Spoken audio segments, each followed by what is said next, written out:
नागपुर में कोरोना के हालात खतरनाक हो चुके हैं। हालात ये है कि ऐसा शहर जिसे मेडिकल हब होने का तमगा हासिल है, आज की तारीख में कोरोना मरीजों के लिए उस शहर में एक भी वेंटिलेटर बेड उपलब्ध नहीं है। जबकि हर दिन न सिर्फ कई मरीज गंभीर होते हैं, बल्कि एक अदद बेड हासिल हो जाए इसके लिए दर दर भटक रहे हैं। कोरोना मरीजों का लंबे समय से इलाज करने वाले कई डॉक्टर ये मानते हैं कि अगर सही समय पर सही इलाज मिल जाए तो कोरोना मरीजों के गंभीर हो जाने की स्थिति को काफी हद तक कम किया जा सकता है। कोरोना की दूसरी लहर पहले के मुकाबले अधिक घातक है, इसमें कोई शक नहीं। संक्रमण के तेजी से फैलाने की वजह से पहले की तुलना में लोग अधिक संक्रमित हो रहे हैं, लेकिन सबसे बड़ी चिंता लोगों के गंभीर अवस्था में अस्पतालों में भर्ती होने को लेकर है। कोरोना से ग्रसित व्यक्ति गंभीर होकर अस्पतालों में भर्ती हो रहे हैं, जिस वजह से मृत्यु दर भी बढ़ रही है। कोरोना का इलाज करने वाले डॉक्टर मानते हैं कि इसके पीछे की वजह संसाधन का अभाव और प्राथमिक तौर पर कोरोना मरीजों पर होने वाली मेडिकल प्रैक्टिस जिम्मेदार है। पेशेंट वैसे ही ज़्यादा है, उसके लिए अपने यहाँ रहने वाली उपचार पद्धति जो है या उपचार करने वाले तज्ञ जो है वो सीमित है। इसके वजह से जो भी है कि इनिशियल स्टेज में जब रहता है पेशेंट आजू बाजू के कोई छोटे मोटे डॉक्टर को जाके दिखाता है या कोई कोविड केयर सेंटर में एडमिट होता है, वहाँ पे उसको इलाज मिलता है और वहाँ से इलाज होने के बाद जो ज़्यादा सीरियस रहता है उन लोगों को ऑक्सीजन की रिक्वायरमेंट रहती है या वेंटिलेटर की रिक्वायरमेंट रहती है। ऐसे ही लोग अभी हॉस्पिटल की तरफ आ रहे हैं। मतलब जो इनिशियल स्टेज रहता है, प्राइमरी जो इनिशियल स्टेज रहता है, उस वक्त वो कहीं बाहर से 8-10 दिन उपचार करके जब ज़्यादा क्रिटिकल होने के बाद में वो हॉस्पिटल में या बड़े हॉस्पिटल्स में टर्शरी केयर सेंटर पे वहाँ पे आ रहा है और उसकी वजह से वो क्रिटिकल ही रह रहा है। और इसके वजह से जो क्रिटिकल स्टेज में ऑलरेडी आता है, जिनका लंग इन्वॉल्वमेंट काफ़ी ज़्यादा है, जिनको वेंटिलेटरी रिक्वायरमेंट लग रही है, ऐसे पेशेंट को एक बार पहले 8-10 दिन निकल जाने के बाद में फिर उनको मॉर्टेलिटी बहुत ज़्यादा बढ़ जाती है।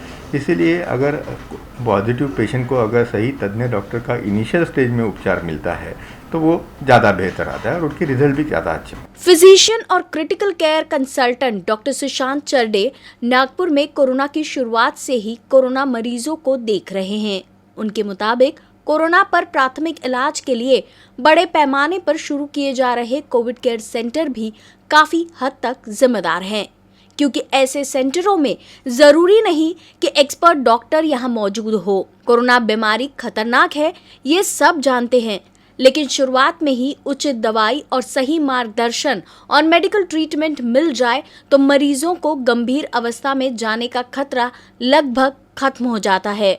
डॉक्टर चरडे कोरोना के इलाज में अपनाई जाने वाली ट्रीटमेंट पर बात करते हुए कहते हैं कि प्लाज्मा थेरेपी, रेमडेसिविर और टोसिलिजुमेब दवाइयों का इस्तेमाल कब किया जाए ये डॉक्टर पर निर्भर है।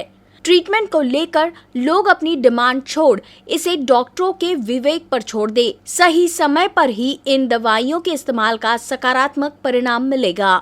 देखिए, कोविड का आजार में हर जो दवाई मैंने आपको बताई, इस तरह के अलग अलग ड्रग्स है, इसका सही वक्त पे सही समय पे इस्तेमाल होना ज़रूरी है, तो ही वो सही से क्या करता है।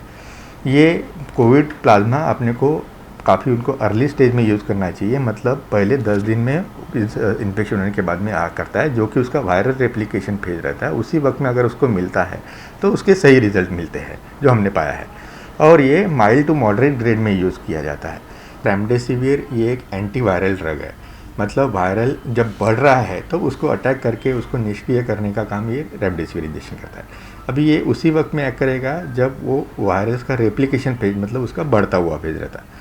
पेशेंट के इनिशियल सिम्टम्स से पहले 10 दिन तक जनरली वायरल रेप्लिकेशन मैक्सिमम रहता है। उसके बाद में वायरल रेप्लिकेशन नहीं होता, उसके बाद में वायरस ऑलरेडी बॉडी के अवयव को डैमेज कर चुका होता है। तो ये इसके इनिशियल पीरियड में ही उसका देना पड़ता है, तो ही उसका इफेक्ट आता है। और वो भी अपन सभी पेशेंट को नहीं दे सकते, क्योंकि इनिशियल जिसको उसकी सही में ज़रूरत है वो पेशेंट हम उसको कैटेगराइज करते हैं, जिसको कि ग्रुप डी में, जिनको कि बाकी साइंस है, जिनको कि रेड फ्लैग साइन बोलते हैं ग्रुप डी के साथ में, जिसको कि तेज़ बुखार है, सांस लेने को दिक्कत हो रही है, हार्ट रेट ज़्यादा है, हाँ, ऑक्सीजन का प्रमाण कम होते जा रहा है, बहुत जनरलाइज वीकनेस है, ऐसे इसको हम रेड फ्लैग साइन बोलते हैं। तो ग्रुप डी के इन पेशेंट को देके, या फिर ग्रुप ई के अर्ली स्टेज में, जिसमें कि इनको थोड़ा बहुत प्रमाण में उनको 8-10 लीटर तक ऑक्सीजन रिक्वायरमेंट है, लेकिन उनको कोई इन्वेजिव वेंटिलेटर मतलब कि नहीं है, मतलब जिनका इन्वेजिव वेंटिलेटर उनको ही लगेगा जिनको कि उनके लंग्स ज़्यादा डैमेज हो चुके हैं। तो एक बार लंग डैमेज हो जाने के बाद में उसका पोजीशन है, इसलिए ये एडवांस ग्रुप डी या अर्ली ग्रुप ई के फेज़ में ये हेल्पफुल रहता है। इसी तरह टोसिलिजुमाब के बारे में आपने पूछा, तो टोसिलिजुमाब ये एक इसको हम इंटरल्यूकिन 6 इनहिबिटर बोलते हैं। ये एक टाइप के मोनोक्लोनल एंटीबॉडीज़ है। ये पेशेंट को उसी वक्त दिया जाता है तो पेशेंट को उस तरीके के साइटोकाइन स्टॉर्म के लक्षण हैं। अभी साइटोकाइन स्टॉर्म मतलब क्या है? साइटोकाइन मतलब किसी रोग के वजह से अपने बॉडी में जो इन्फ्लेमेट्रेशन रिएक्शन होती है, तो वो उसके मार्कर जो है, उसके जो बॉडीज़ है, जैसे कि साइटोकाइन बोलते हैं हम इसको, ये बहुत ज़्यादा मात्रा में बढ़ जाने के बाद में वो अपने शरीर में जहाँ वहाँ फैल जाते हैं और सभी अवयव को डैमेज करना चालू करते हैं। नागपुर में हालात खतरनाक हैं। ऐसे में जरूरी है कि सावधानी बरती जाए।